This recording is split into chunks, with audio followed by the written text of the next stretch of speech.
Iya, gue dibully selama kurang lebih 12 tahun. Itu 12 dua tahun dan belas tahun. 12 tahun. Jadi dari SD sampai SMA.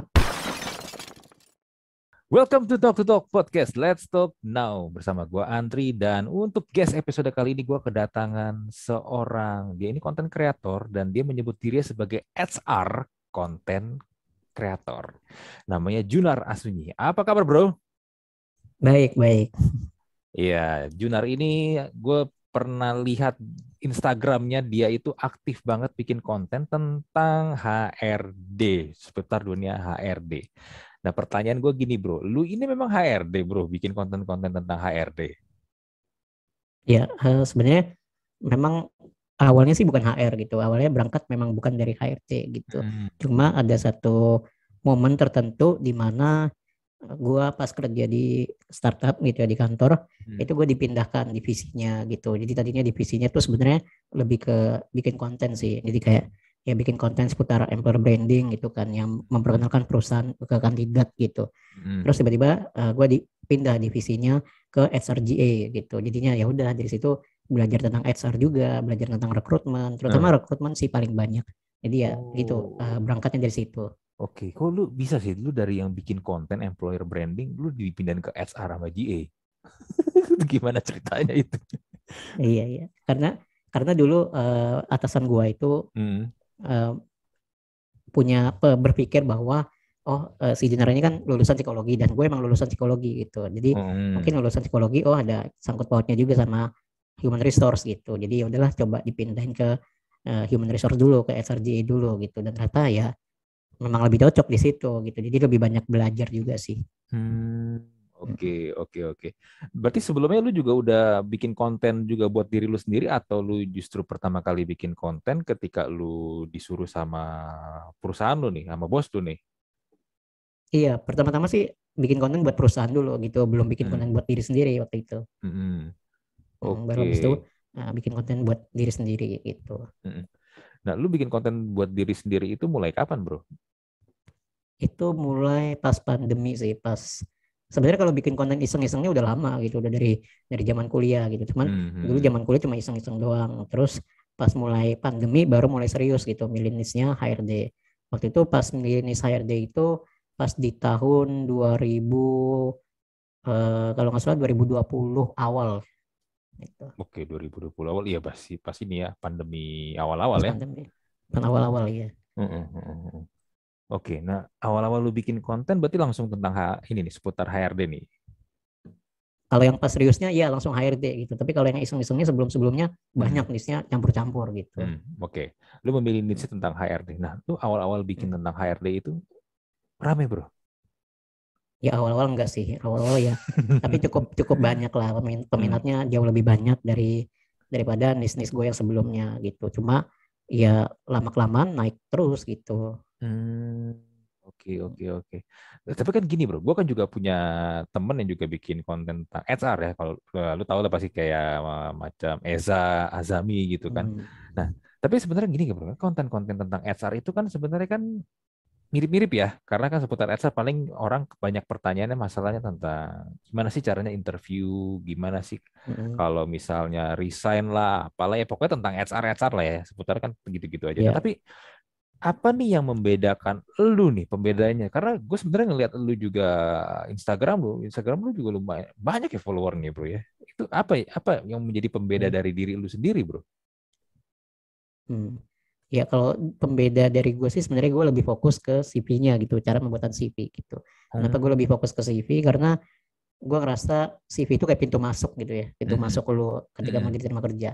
Nggak Hmm. peduli lu sehebat apapun public speaking lu, kalau CV lu nggak menarik ya nggak bakal dipanggil gitu kan. Jadi tahap paling pertama kan sebenarnya lamaran kerja atau CV. Jadi gue Hmm. lebih tekankan ke CV-nya gitu, gimana sih cara bikin CV buat magang, buat yang lulusan SMK sampai yang nanti udah lulus sarjana kayak gitu, karena itu beda-beda. Hmm. Jadi gue Hmm. membagi-bagi setiap lulusannya gimana sih cara bikin CV, karena setiap orang punya pengalaman berbeda-beda dan skill yang beda-beda. Jadi gue tekanin di situ aja sih. Paling yang paling menonjol sih itu aja. Oke, tentang CV ya.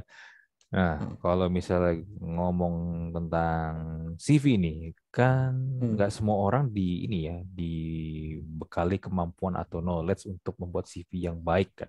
Gue pernah lihat ada orang Iya. waktu itu ngepost CV-nya di LinkedIn lengkap dengan alamat rumah dia, dengan nomor telepon dia, pokoknya semua tuh kayak nomor KTP itu dicantumin semua di situ dan isinya pun berlembar-lembar, bro. Bisa sampai Bisa. bisa 5 sampai 7 lembar itu CV. Nah, sebenarnya kan Hmm. sekarang kalau yang gue lihat kan ya kayak Canva lah, ya Canva kan punya template CV sebenarnya banyak ya dan bagus-bagus kan Iya. dan bisa lu Mm-mm. ini ya lu edit-edit memodifikasi sesuai dengan kebutuhan lu ya bro. Nah tapi pertanyaan gue begini bro, kenapa dengan segala macam kemudahan-kemudahan itu masih ada aja orang yang ya itu tadi balik lagi nggak bisa gitu loh bikin CV dengan elegan lah dengan keren lah. Mm-mm. Iya, sebenarnya kenapa masih banyak terutama job seeker gitu ya nggak bisa Mm-mm. bikin CV yang elegan atau yang menarik itu karena Mm. sebenarnya simpelnya karena mereka nggak tahu tujuan mereka bikin CV itu sebenarnya apa sih gitu. Mereka cuma tahu ya CV itu buat lama kerja gitu tujuannya, tapi Mm. tujuan yang lebih spesifiknya lagi apa mereka nggak ngerti gitu. Jadi Mm. kayak semua orang kalau mau ngelamar kerja harus pakai CV, ya udah gue ikutan pakai CV, tapi gue nggak ngerti apa sih sebenarnya yang mau disampaikan di dalam CV gue. Nah itulah kesalahan terbesarnya gitu. Nah ternyata kalau misalkan sepengalaman gue gitu ya Mm. melakukan rekrutmen, itu gue sering banget gitu, bukan sering sih, mungkin hampir tiap buka rekrutmen selalu terjadi gitu ya. Jadi Mm. Mm. kayak CV-nya itu, CV job seeker atau kandidatnya itu yang dilamar posisi apa, tapi yang ditulis pengalamannya jauh dari posisi yang mau dilamar gitu. Jadi nggak ada hubungannya, nggak ada Mm. kaitannya, dan itu terus berulang berulang berulang hampir, kalau gue sih pengalaman gue bisa bilang mungkin lebih dari ribuan ya. Jadi banyak banget tuh yang CV yang nggak berkaitan sama posisi yang dilamar. Nah itulah Mm. yang membuat justru job seeker yang susah untuk dapat kerja. Jadi Mm. ibaratnya secara tidak langsung atau secara tidak sadar mereka mempersulit diri mereka sendiri gitu. Hmm, oke, ya itu kan ibaratnya kayak asal tembak doang aja kan. Iya, asal tembak. Iya, nggak nyambung sama dengan apa ya, ya mungkin bidangnya ekspertisnya dia, ya dia Mm-mm, asal hajar aja. Iya, iya, iya, betul. iya. Ya teman kan gini bro, kadang-kadang kan orang kalau lagi PU ya, lagi butuh duit gitu kan, lagi nganggur lah, udah Mm, apalagi udah lama kan, kadang-kadang kan ya asal apa aja kan suka dihajar juga sama dia kan. oh iya bener. Iya, tapi nggak menolong dengan cara kayak gitu. Nggak menolong, iya. Justru kalau memang lu benar-benar butuh duit, butuh Hmm, pekerjaan, hmm, harusnya apapun itu resikonya atau apapun itu yang harus dilakukan, harusnya you do it whatever it takes gitu. Maksudnya ya apapun pengorbanan yang perlu gue lakuin, gue pasti lakuin demi CV gue tembus interview gitu. Jadi kayak kalau memang harus cari pengalaman atau skill yang berkaitan dengan posisi yang dilamar, ya gue cari dulu, baru gue bikin CV gitu. Jangan belum ada pengalamannya, belum ada skillnya, udah bikin CV, itu kebalik gitu. hmm. Tapi ada orang yang kayak gitu, nggak ada pengalamannya, berarti CV-nya bohong dong. CV-nya cuma nulis latar belakang pendidikan sama skill, udah gitu doang, Oke, sama kontak. Nah, oke. Oh ya itu bener-bener kayak ini ya, kayak iklan baris atau kartu nama doang dong. iya makanya. Mm-mm. Iya, iya. Ya tapi ada nggak sih bro yang ketemu kasus kayak gitu tuh? Ya dia CV-nya dipoles sama dia. Mm. Seakan-akan dia itu memang jago. Kayak ya kan kita tahu lah ya, apalagi di zaman sosial media kayak gini ya. Orang kan suka Mm. memflexing dirinya. Ya sebenarnya Iya, nggak, dia belum sampai di titik itu atau dia sebenarnya nggak sejago itu, nggak sehebat itu. Tapi kan mm-mm. ya CV kan ya kan lu bisa tulis, lu bisa edit-edit Iya. kan sebenarnya kan. Nah lu kalau kalau Mm-mm. kalau ketemu yang kayak gitu gimana? Ya pasti akan ketahuan pas interview gitu, pas dipanggil interview terus Hmm. ditanyain tentang pengalamannya, tentang skillnya beneran bisa apa enggak, terus teori-teorinya seperti apa. Kalau dia nggak ngerti atau ngejelasinnya bingung, ya udah berarti bohong kemungkinan besar gitu. Hmm. Oke, itu bisa ketahuan ya dari situ ya. Iya bisa. Hmm. Tapi lu pernah ketemu kayak gitu? Pernah, pernah. Terus nembaknya gimana itu? Iya, karena kan gue lihat kayak, oh ini pengalamannya berkaitan semua nih sama posisi yang mau Hmm. dilamar gitu. Mungkin Hmm. ini Hmm. Hmm. sesuatu yang gue butuhkan juga. Pas interview ternyata gue tanya-tanya tentang teorinya aja, belum praktek gitu ya, baru teori Hmm. doang. Hmm. Nggak Hmm. ngerti dia, banyak banyak diamnya lah, mikirnya lama. Ya udah kira ujungnya saya interview dia cuma 5 menit gitu. Hmm. Oke, iya iya iya iya. Tapi gini bro, Hmm. kadang-kadang ya, gue pun juga pernah ketemu ya. Sometimes Hmm. interview kerja itu suka gimana ya kalau gue ngomong bahasanya ya? Nggak real dalam arti kata gini. Sebenarnya gue pernah menemukan beberapa kali interview kerja itu ya dibikin cuman hanya untuk mencoba mencari ide aja dari calon kandidat. Hmm. Iya kayak misalnya gue pernah ketemu nih misalnya contoh kasus ya. Gue waktu itu pernah dimintain bikinin marketing strategi per 3 bulan, per 6 bulan, dan per 12 bulan. Gue bilang untuk apa gue harus bikinin lu sekarang juga per 3 bulan, per 6 bulan, dan per 12 bulan marketing strategi. Hmm. Iya, maksud gue itu nggak relevan kan dengan tujuannya untuk interview. Interview itu kan untuk lebih ini ya, mengenal si kandidat ini kan, dia ini memang Betul. karakternya gimana, ya kan. Hmm. Ya kalau misalnya seputar knowledge atau mungkin kemampuan ya bisa lah ditanyakan, tapi kan nggak dalam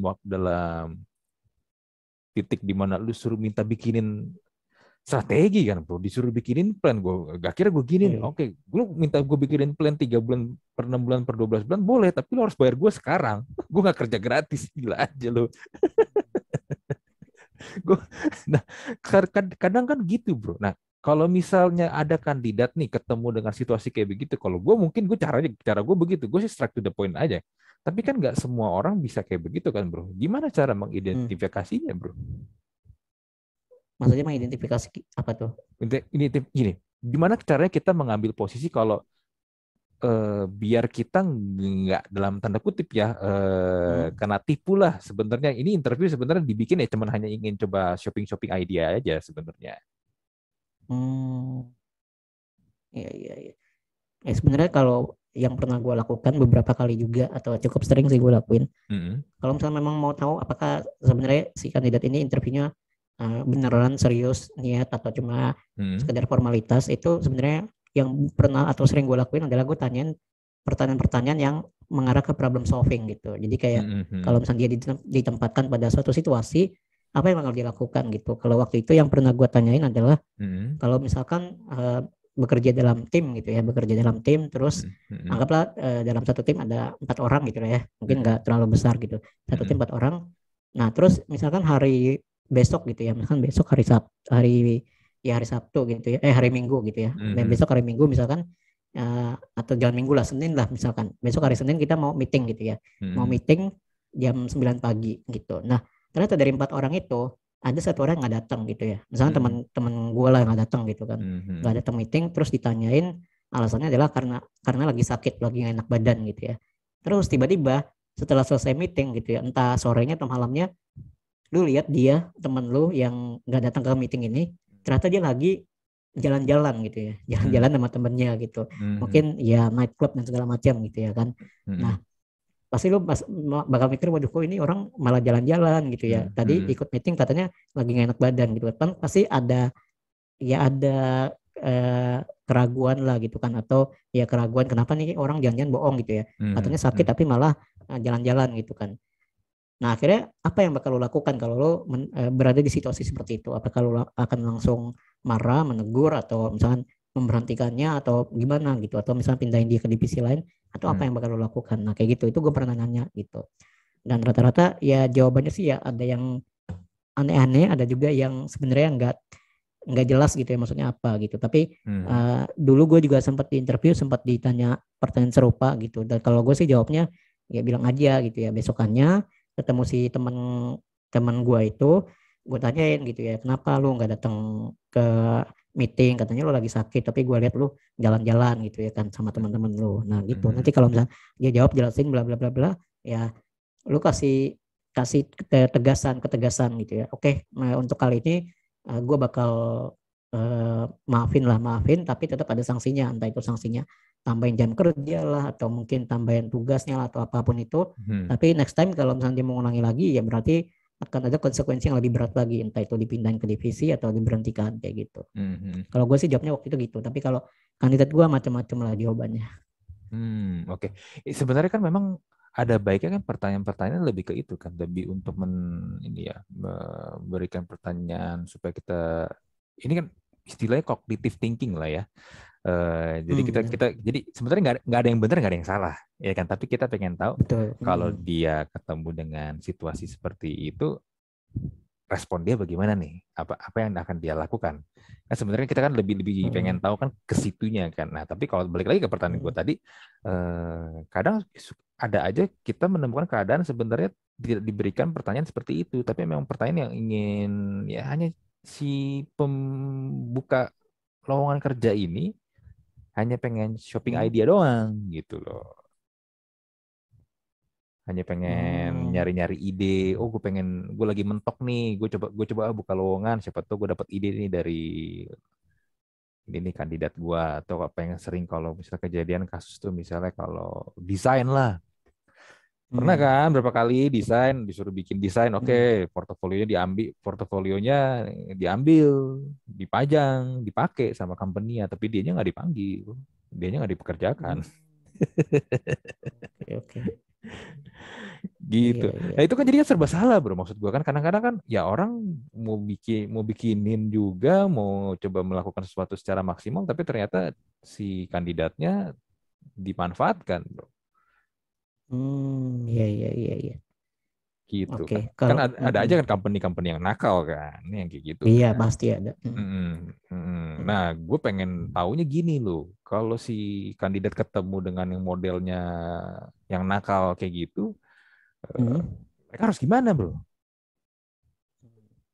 Oke.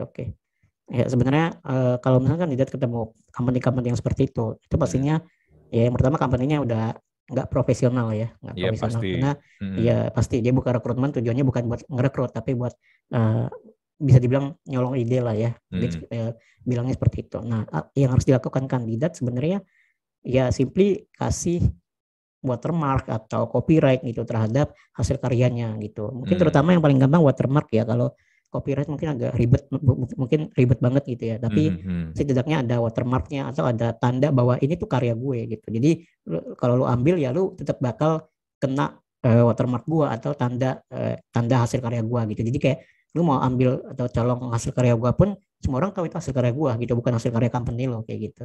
Jadi ya diakalin pakai watermarknya atau misalkan pakai tanda tangan segala macam itu boleh gitu, karena ya company nakal pasti ada lah gitu kan.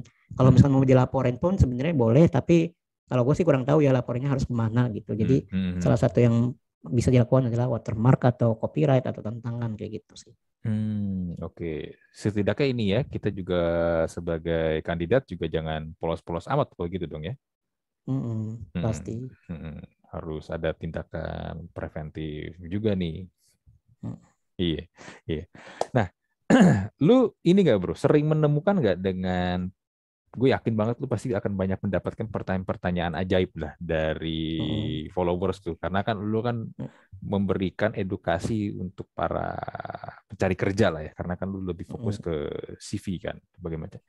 Apa pertanyaan paling ajaib yang pernah lu dapatkan dari followers lu?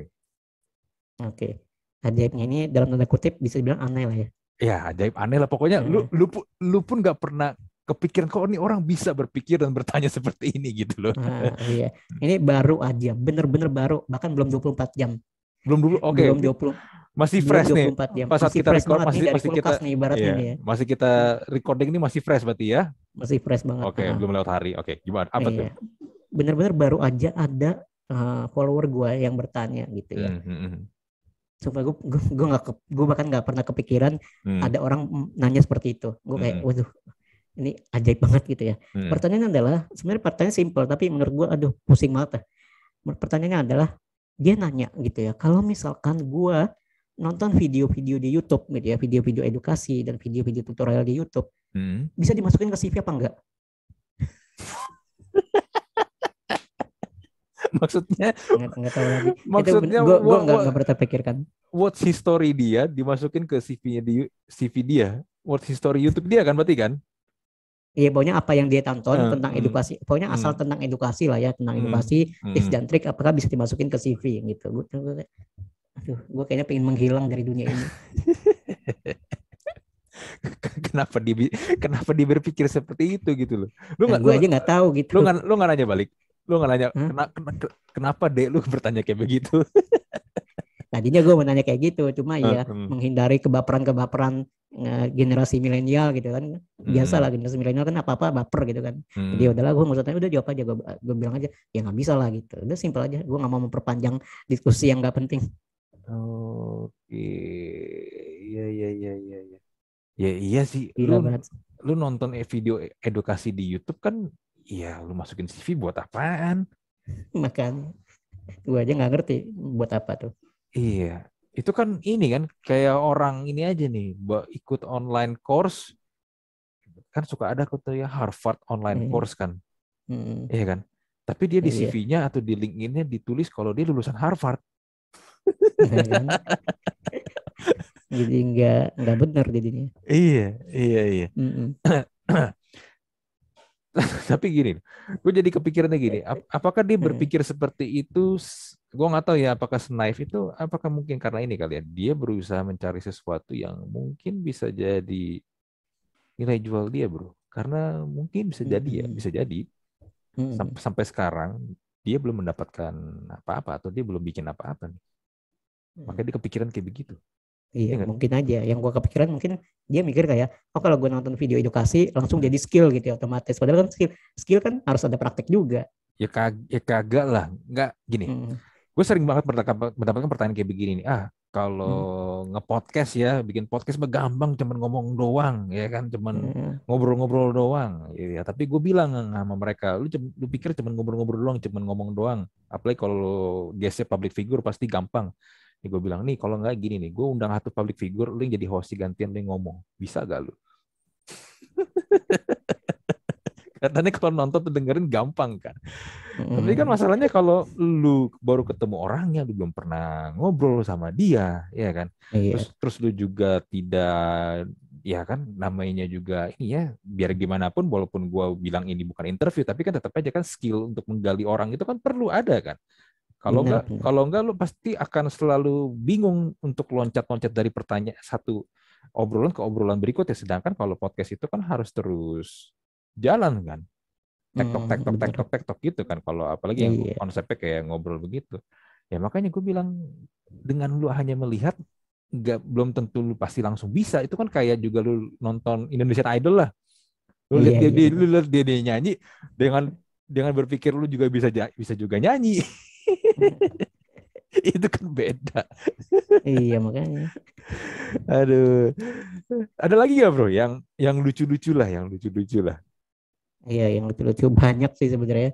Hmm. Selain itu tadi ada lagi misalkan apa ya waktu itu tuh, oh ada lagi ini juga ini juga ajaib banget. Gue Hmm. bahkan nggak terpikirkan ada orang bisa nanya seperti ini. Hmm. Kalau misalkan aktif di kelas bisa masukin ke CV nggak?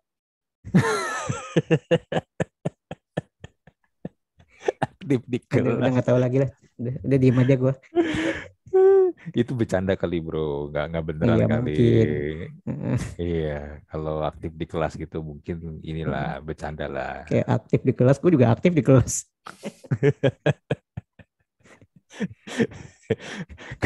Kadang ya, kadang gue suka ngeliat kayak gitu. Orang kan sering bilang cari kerja susah. Hmm, Gue bilang iya. kadang-kadang mungkin bukan karena cari kerja yang susah juga sih, elunya juga yang mempersulit diri lu juga. Iya memang betul. yang, yang jadinya orang juga males ngelihat lu gitu. Mm, Nah terus bro, gini bro, mm. lu bikin konten gini berarti udah dari 2020, berarti udah berapa tahun? Udah jalan 2 tahun lah, 2 tahunan lah. dua tahunan lah. Nah, lu pernah nggak sih menemukan lu tuh, aduh, kayak gue bingung nih mau ngomongin apalagi lu sebenarnya kan niche kan ya, konten lu kan niche Heeh. ya, HR udah gitu ke CV lagi. Lu pernah nggak di satu titik lu mentok, lu bingung mau ngapain lagi bro, kalau lagi bikin konten tentang HR ini? Iya sering gitu, sering banget gitu. Mhm. Terus lu ngapain? Ya udah mengulang apa yang sudah dibahas. Mengulang apa yang sudah dibahas. Iya, karena yang ditanya juga itu lagi. Oke. Jadi biar Setiap kali, bahkan setiap kali gue hmm, buka Q&A gitu ya di Instastory, yang hmm. ditanya sama, semua sama. Itu lagi, itu lagi. Orang yang sama atau memang orang baru yang mungkin baru lihat konten lu nih? Ada yang baru, tapi nggak banyak yang baru. Rata-rata yang nanya yang Hmm. hal yang sama, itu orang yang sama juga. Orang yang lama, yang udah lama follow gue. Oke, berarti mereka tidak Gimana gue ngomongnya? Berarti Ya kan? berarti kan mereka tidak pay attention gitu kan. Iya, iya. Atau mereka Iya jadi gitu. dan mereka tidak berkembang dong. Iya makanya pantas nggak dapat dapat kerja. Iya. Ya tapi gini sih bro, Iya gitu. gua ngeliat juga Mm-mm. lu waktu itu kan kita pernah inilah ya di satu company yang sama kan pernah ini ya, pakai jasa kita kan ya untuk ngisi konten di tempat mereka kan. Cuma Hmm. gini, gua ngeliatnya gini bro, lu sebagai konten kreator untuk bikin konten-konten seperti ini sebenarnya kalau secara penghasilan itu menjanjikan nggak sih bro kalau buat lu sendiri? Kalau untuk sekarang Mm-mm. sebenarnya cukup menjanjikan gitu. Cuma ini nggak instan gitu ya. Dalam arti mungkin prosesnya Mm-mm. jauh lebih lama daripada Mm-mm. lu kerja kantoran gitu atau kerja Mm-mm. sama orang gitu. Karena Mm-mm. kalau kerja sama orang lu udah tahu tiap bulan lu pasti digaji. Tapi kalau konten kreator lu belum tentu setiap bulan dapet gitu. Tapi Mm-mm. dalam 1 tahun pasti ada, nggak mungkin nggak ada gitu. Dalam 1 tahun lu pasti mendapatkan penghasilan kalau jadi content creator. Mm-mm. Cuma lu nggak bisa tentuin sebulan apakah lu bakal dapat penghasilan atau enggak gitu. Kadang gua pas awal-awal bisa menghasilkan sebagai content creator itu gue bisa sebulan sekali, 2 bulan sekali, bahkan pernah 3 bulan sekali gitu. Jadi kayak 2 bulan nggak dapat apa-apa itu pernah gitu. Tapi Hmm. kalau sekarang sih ya udah cukup stabil lah, sebulan sekali tetap ada penghasilan gitu. Hmm. Hmm. Hmm. Hmm. Tapi Gitu. gini bro, kalau ngonten-ngonten gitu kan banyak orang juga mau ngonten kan, mereka juga mencoba-coba gitu Mm, untuk konten. mm, Tapi kan balik lagi ya, kalau di awal-awal kan selalu susah kan, nggak ya lu nggak pernah lah, lu kalau baru awal apalagi lu bukan siapa-siapa ya konten lu tuh bakal di ya view benar. atau dapat likes tuh banyak banget kan. Apa yang membuat lu stay? Apa membuat lu bertahan sampai 2 tahun sampai bisa berkembang sampai sejauh ini? Iya.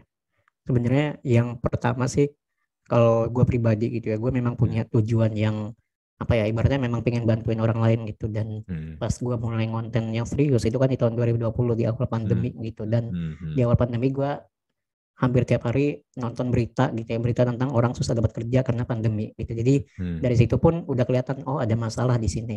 Masalahnya apa? Masalahnya pandemi orang susah dapat kerja. Jadi Hmm. dari situ masalah itu bisa dibilang timingnya tepat banget gitu ya. Timingnya tepat banget di Hmm. mana ada pandemi orang makin susah cari kerja. Sebelum pandemi orang susah susah cari kerja juga. Cuma sekarang ada pandemi makin susah gitu kan. Jadi kayak Hmm. timingnya tepat dan dari situ masalah itu gue angkat buat jadiin konten. Nah, dari Hmm. situ karena timingnya tepat jadi cukup banyak yang membutuhkan konten-konten gue gitu. Jadi yang membuat gue stay adalah pastinya tujuan gue memang membantuin Hmm. orang. Hmm. Yang pertama, yang kedua adalah pastinya lu tahu gitu ya, lu tahu lu mau membantu orang dalam hal apa gitu. Kalau lu cuma mau tahu mau gue membantu orang lain, tapi dalam hal apa nggak jelas kan. Jadi Hmm. harus ada tahu juga dalam hal apa. Kalau gue dalam hal karir dan pekerjaan gitu. Dan yang ketiga pasti terus belajar sih, kayak lu harus rela berkorban untuk menginvestasikan waktu dan uang lu juga buat belajar cara bikin konten yang baik gitu ya, yang benar gitu. Gue Hmm. udah investasi sebesar mungkin hampir 1 juta untuk beli online course tentang cara bikin konten gitu. Dan itu Hmm. gue awal pas beli course-course itu, online Hmm. course itu yang tentang Hmm. bikin konten, Hmm. sama sekali nggak ada bayangan gitu ya gue bakal sukses sebagai content creator gitu. Gue Hmm. yang ada di Hmm. pikiran gue takutnya gue rugi gitu karena sudah menghabiskan hampir 1 juta buat belajar bikin konten. Dan ternyata itu works, walaupun sebenarnya worksnya nggak seperti teman-teman gue yang cepat naiknya gitu ya. Hmm. Gue Hmm. Hmm. 10.000 followers saja makan waktu 1 tahun lebih. Nah itu cukup Hmm. lama kan, cuma Hmm. 10.000 followers. Teman-teman gue belum belum nyampe setengah tahun udah hampir 90.000 followers gitu ya, sedangkan gue harus 1 tahun lebih. Jadi ya gue pasti membandingkan, namanya manusia kan wajar membandingkan Hmm. Hmm. Hmm. pencapaian diri sendiri dengan pencapaian orang lain. Tapi gue sadar bahwa lu kalau ngelihat cuma kerjanya ngelihat orang lain terus, pencapaian orang lain, lu bakal berhenti suatu saat gitu. Jadi Hmm. coba untuk ya bolehlah sesekali lihat orang lain, tapi sesekali juga lihat ke diri sendiri. Gimana progres lu, Hmm. evaluasi kalau ada yang kurang works ya. Dari situ keinginan buat terus belajar, terus konsisten dan komitmen gitu lah. Namanya juga kerja kan, bikin konten sama dengan kerja juga gitu kan. Hmm. Harus ada Hmm. komitmen dan kerja sebenarnya gue bisa bilang kayak lu cari jodoh gitu kan. Kalau udah punya jodoh ya setia sama satu orang gitu. Kalau banyak ntar poligami kan repot gitu. Jadi ya Hmm. kayak Hmm. kayak kerja, kayak menjalin hubungan, menjalin relasi, sama bikin konten pun akhirnya suatu saat akan menjadi pekerjaan juga. Hmm. Oke, itu yang membuat lu stay ya dan lu bisa jalan terus ya walaupun di awal-awal juga sulit pasti kan ya. Iya sulit lah.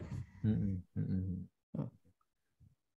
Apa yang lu dapat dari lu menjalankan ini selain duit, bro? Yang gue dapat pas selama gue menjalankan ini ya, yang gue dapat itu paling berharga buat gue adalah ketika bahwa apa yang banyak orang anggap itu sepele, itu gampang gitu ya. Ternyata itu tidak semudah yang orang pikirkan, dan ternyata bantuan sekecil apapun yang sudah lo berikan ke orang lain atau ke masyarakat gitu ya, ternyata itu dampaknya bisa besar gitu. Kayak emang zaman dulu ada orang berpikir mau bikin konten bisa membantu banyak orang, gak ada gitu, gak ada. Dan bahkan Instagram aja baru rilis itu, baru rame itu di terakhir gue SMA terakhir gitu, itu baru rame.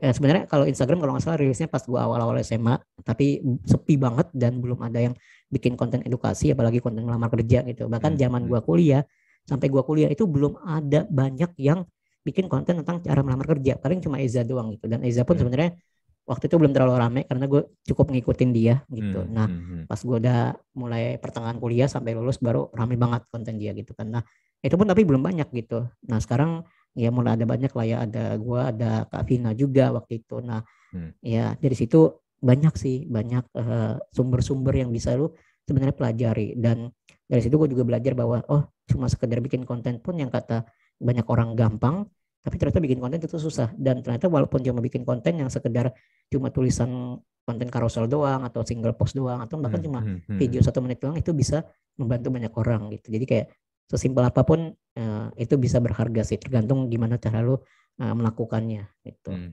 Iya.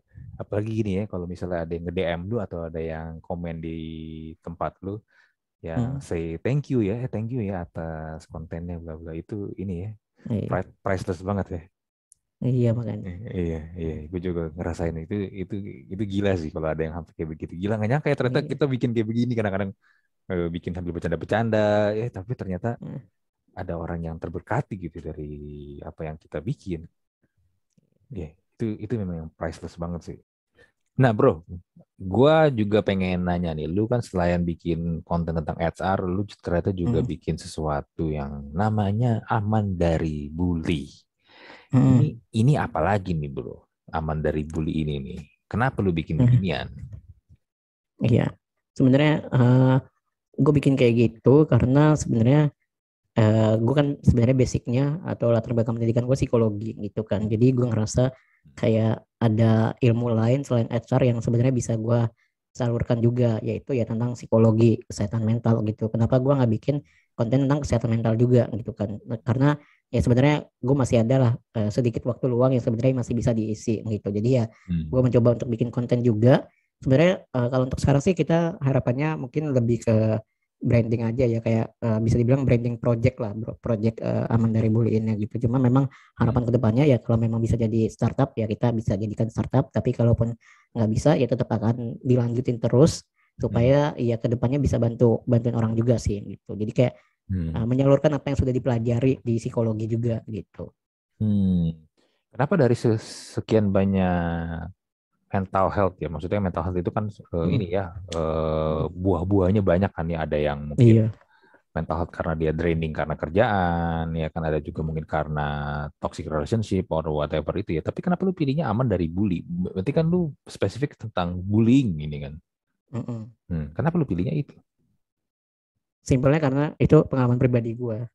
Gitu. Oke, pengalaman pribadi. Oke. Sorry nih bro. What happened to you bro? Iya, gue dibully selama kurang lebih 12 tahun. Itu 12 tahun dan 12 tahun. 12 tahun. Jadi dari SD sampai SMA. Berturut-turut. Berturut-turut gitu. Tapi ya pasti kadarnya berkurang lah, jumlah frekuensinya berkurang gitu. Oke. Gitu. Jadi kenapa bro sampai 12 tahun lu berturut-turut mengalami itu sih? Ya karena dulu pas gue masih SD gitu ya, gue tuh sempat mengalami lumpuh. Gitu. Oke, Nah, satu badan lu, seluruh anggota tubuh lu nggak bisa bergerak sama sekali. Enggak satu badan, cuma nggak bisa jalan doang sih. Oke, nggak bisa jalan. Itu Ya SD nggak ya? bisa jalan. Hah? Itu SD. Itu SD sampai SMA kelas 2. Oke, tapi lu sekolah Nah, atau sekolah, umum? sekolah tetap sekolah. Umum, umum. Oke, sekolah umum. Oke. Berarti lu harus pakai kursi roda kah atau lu gimana? Yes, gue ada kursi roda ada, tongkat juga ada gitu. Cuma kalau ya di jalanan rata ya gue pakai kursi roda gitu. Kalau memang yang harus Hmm. pakai tongkat ya pakai tongkat gitu. Hmm, oke. Hmm.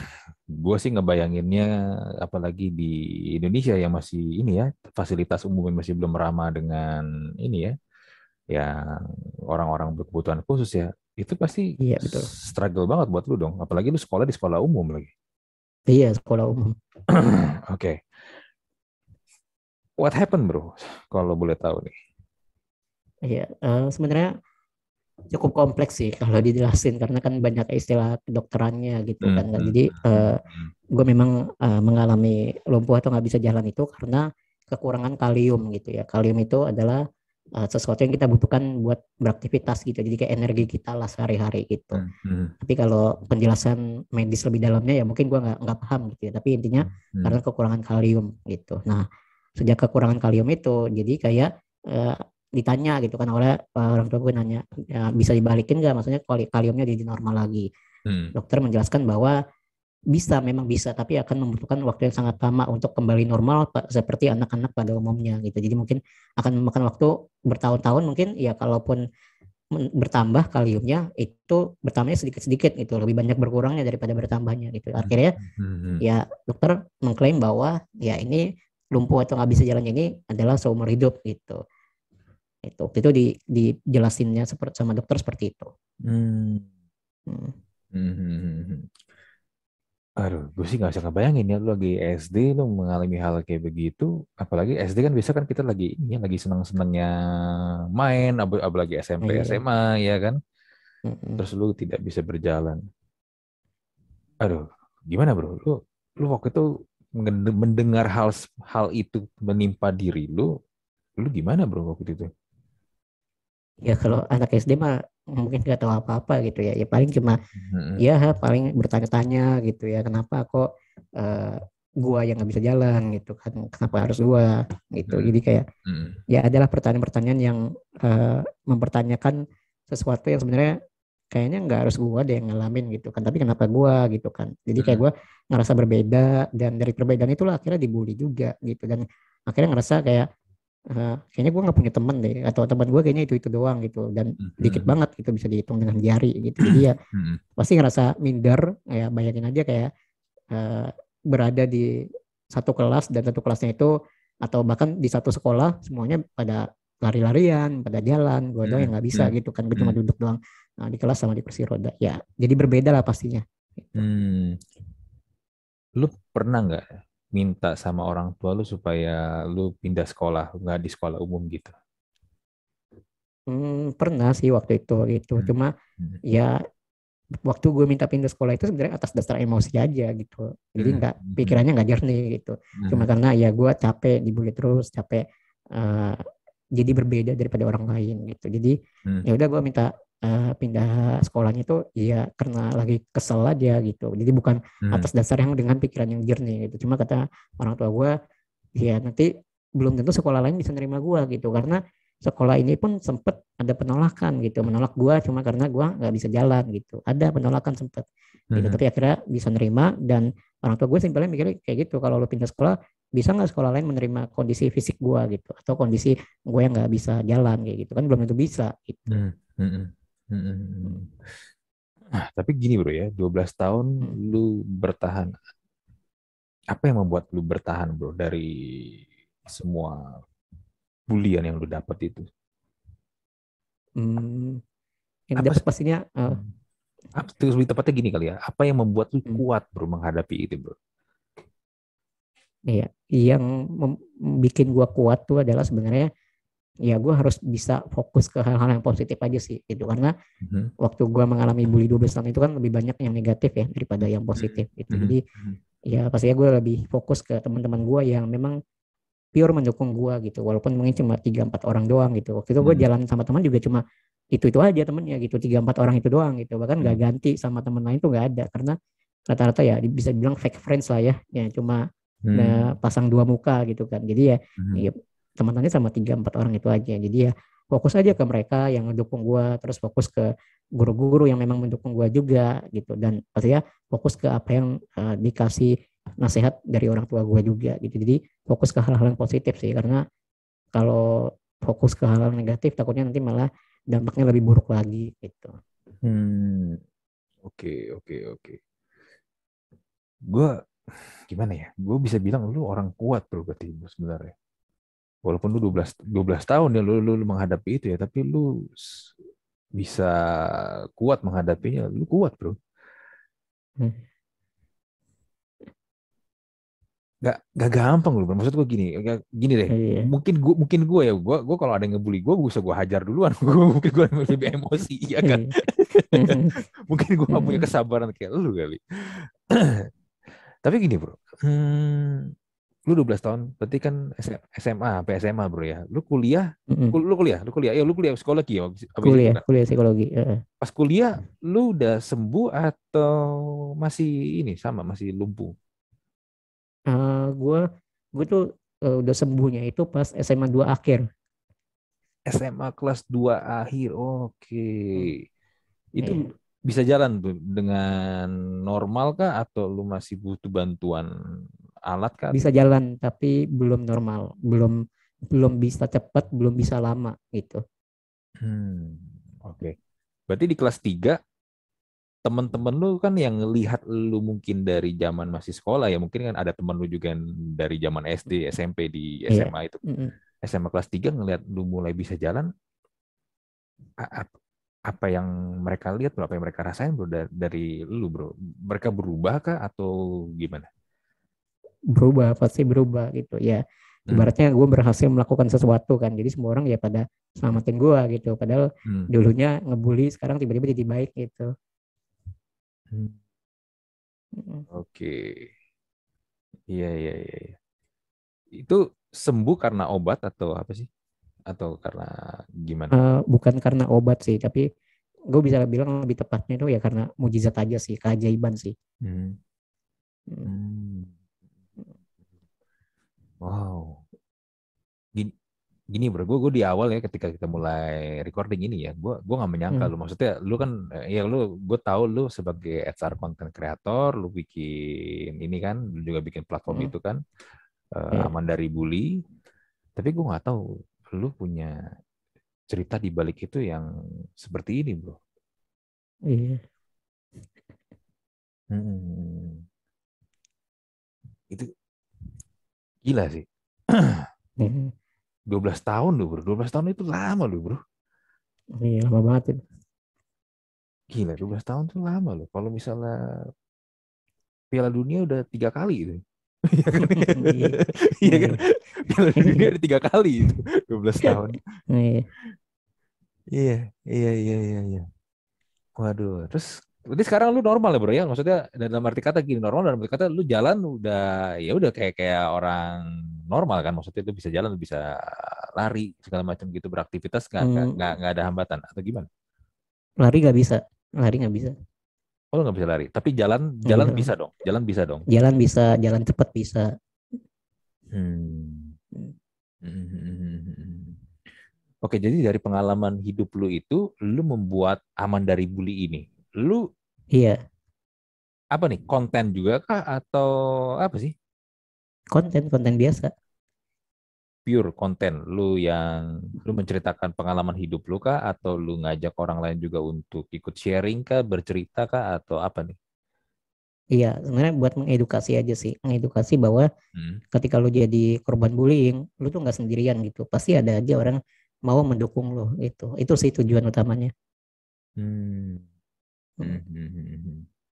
Iya, iya, iya, iya, iya, iya.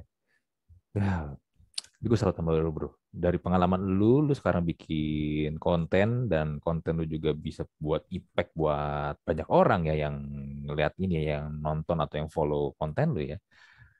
Mungkin 12 tahun yang dalam fase lu 12 tahun itu mungkin lu nggak pernah nyangka kali ya lu bisa bikin sesuatu seperti ini ya. Nggak pernah sama sekali. Gile. Gokil ya. Iya, Hidup tuh emang nggak pernah ada yang tahu ya. iya memang. Dulu mah mikirnya cuma jadi beban keluarga doang. Iya. Tapi sekarang lu bisa jadi inspirasi buat orang lain. Iya, Iya, syukurlah, bersyukur. iya, iya, iya. Keren bro, keren, keren, keren. Buat gue lu keren bro. Gokil, gokil. Lalu ada planning lain gak bro? Selain lu aman dari bully ini Hmm. sama konten HR, lu mungkin ada planning lain kah? Lu mau bikin sesuatu kah atau apa nih? Paling bikin kedepannya sih mau bikin jasa aja sih, jasa kayak Hmm. kayak career mentoring gitu. Gitu. Hmm. Ya sebenarnya nggak kompleks sih, cuma kayak simpelnya ya ngasih bimbingan bikin CV gitu, terus persiapan interview, udah gitu aja sih sebenarnya. Nggak yang kompleks-kompleks sih. Hmm. Hmm. Gitu. Ya, justru yang simple dan gak kompleks itu yang lebih banyak orang butuhkan sebenarnya. Iya bisa gitu. Karena kalau kita kasihnya yang ribet-ribet, yang kompleks, orang tuh biasa tuh, ah, apaan tuh? Iya makanya. Iya, iya, iya, Iya. iya. Wah gila, lu sih keren bro. Nah buat anda yang nonton atau yang dengerin podcast episode kali ini, apalagi terutama yang fresh graduate nih, yang bingung cara bikin CV nih, gue sih sangat menyarankan, selain Eza ya, selain Eza, ada nih temen gue nih yang hari ini nih jadi guest nih di Talk to Talk nih, Junar ini juga keren banget, lu juga harus follow Instagramnya dia. Wah, siapa tahu dari apa yang dia sampaikan, ya lu bisa mendapatkan sesuatu atau mungkin dapat pekerjaan ya. Wah, keren bro, keren. Keren, keren, keren, keren. Lu ada ini lagi sih selain di IG, Instagram lu aktifnya YouTube ada nggak YouTube? YouTube nggak belum aktif gitu, belum ada waktunya soalnya. Hmm, Paling TikTok sih. sama TikTok ya, ya, ya. Soalnya kalau Mm-mm. Instagram sama TikTok lebih ini kali ya, mungkin juga buat lu lebih simple untuk produksinya kali ya. Iya lebih cepat juga. Lebih cepat juga, betul-betul. Kalau YouTube memang agak text time sih sebenarnya. Iya agak text time makanya. Mm-mm. Oke, oke, oke. Nanti kalau yang mau follow Instagramnya Junar, nanti gue taruh linknya di kolom description. Bisa klik langsung, bisa follow dia kalau memang mau follow ya. Tapi gue sangat merekomen banget buat follow dia nih. Apalagi gue tadi dengar cerita dia dan Anda juga tadi kan juga dengar cerita dia ya. Ceritanya inspiratif buat gue, itu keren banget, nggak gampang. Tapi dari apa yang dia alami, dia bisa bikin sesuatu dan sekarang bisa membantu banyak orang gitu. Ya nggak banyak orang yang bisa bikin sesuatu dan membantu banyak orang. Itu yang menjadi bikin dia tuh keren kalau menurut gue ya. Gitu. Oke bro, gue senang ngobrol sama lu. Kamu kayaknya kita harus close untuk episode kali ini. Kalau nggak nanti kita akan sampai jam 12 malam lewat. Karena kita lagi recording malam. Iya. Gue nggak mau ganggu waktu istirahat lu. Tapi sekali lagi gue thank you banget buat lu udah bercerita di Talk to Talk Podcast, bro. Moga-moga juga nanti apapun yang lu kerjakan ya, bro ya, bisa bantu banyak orang juga, bro ya. Tetap selalu ya, bro ya. Thank you. Oke. Thank you. Oke, oke, gue close untuk Talk to Talk Podcast kali ini. Gue Andri dan Junar. Mohon pamit, kita jumpa lagi di Talk to Talk Podcast episode berikutnya. Bye.